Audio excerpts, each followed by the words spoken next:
So let me ask you a question. I'll give you a challenge. Not that you'll actually answer or even take the challenge.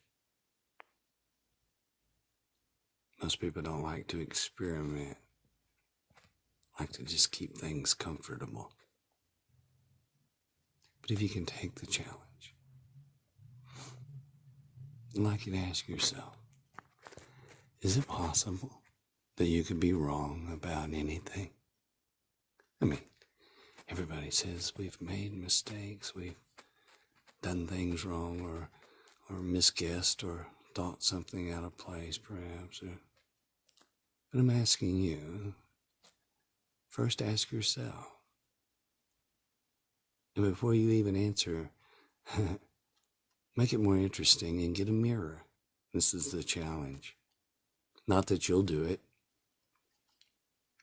but it would be nice if you could take, you see, they say that eyes are the windows to the soul.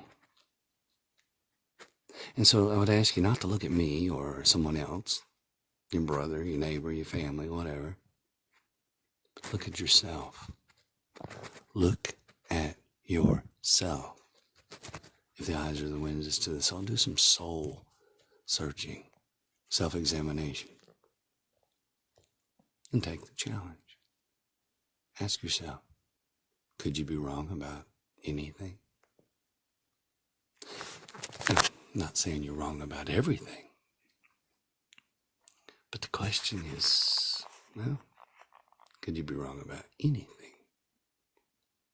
You see, it's sort of a trick question, because everybody's wrong about something at some time or another. But if you say you could be wrong about anything, well, now all the cards are on the table, aren't they? Now you have to question some things.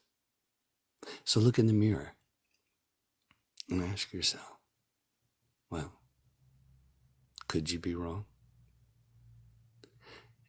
There are 3 types of people in the world, and you will fit, no matter what, in one of the 3 categories. Of course, all subtitled type, the old outline from school.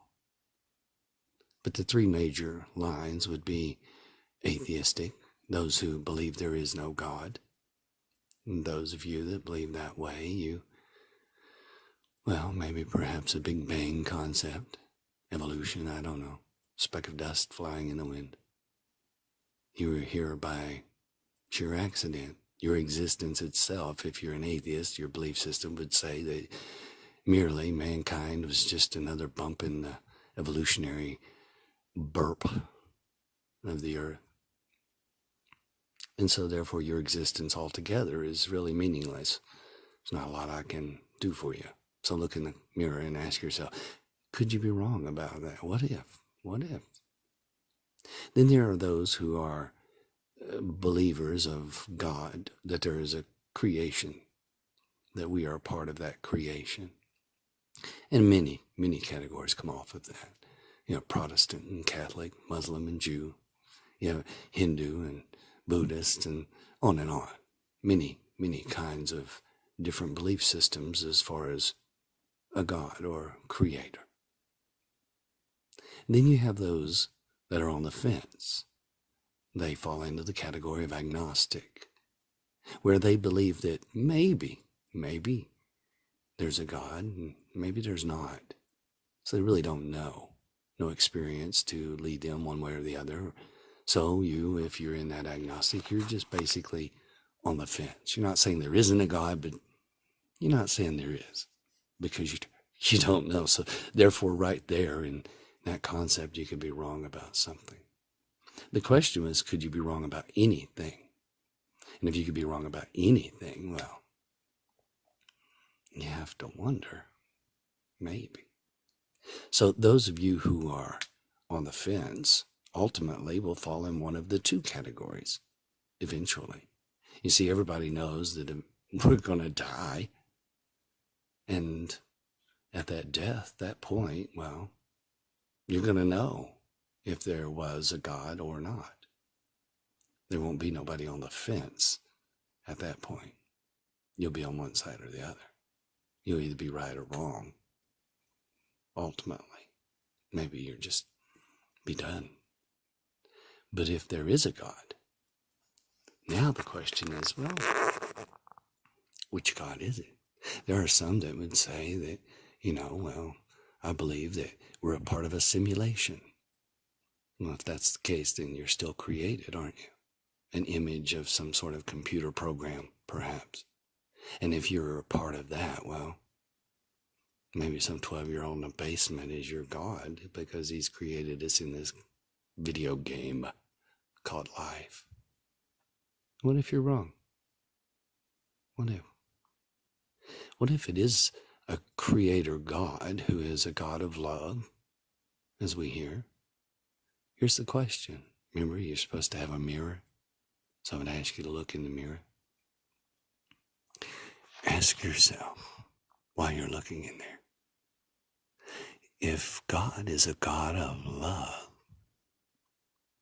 who gave you breath and life, well, what would make you the exception or the one that he would select to fit into his kingdom?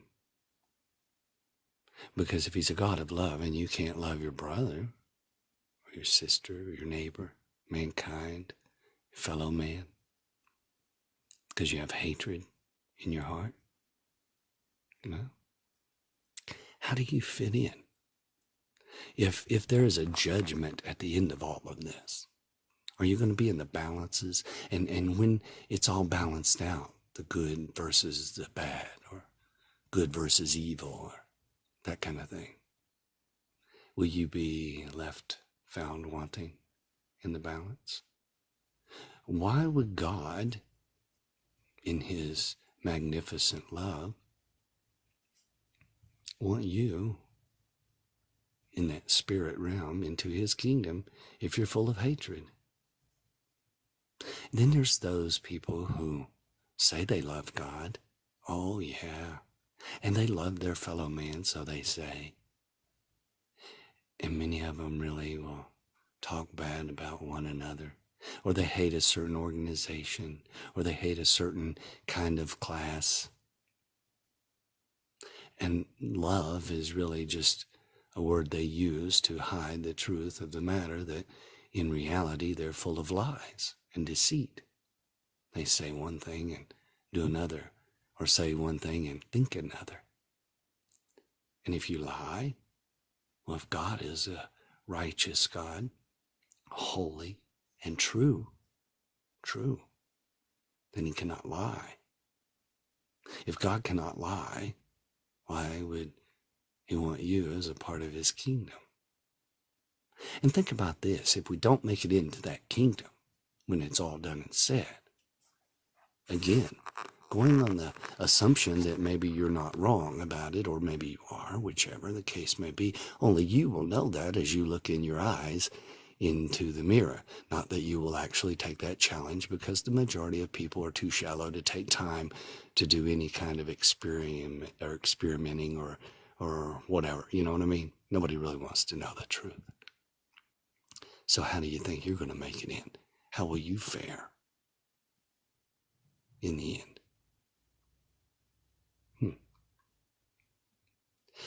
And then you have to question, what if the God that you do serve isn't the right one? And how do you know?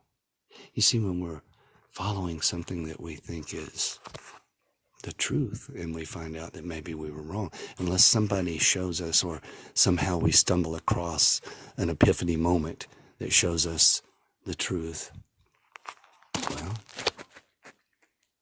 what are you going to do? How are you going to know? I guess you just have to do some soul searching, right? But what makes you so special? Really? You see, you know when you tell a lie. People might not know, but you do. You know when you harbor hatred in your heart, when you say things that aren't true about other people, or when you say things that aren't true about yourself. Many people hate themselves, much less the world around them. If you can't love yourself, how can you love others? And if you can't love others, how can you love God? Do you think you could be wrong about anything?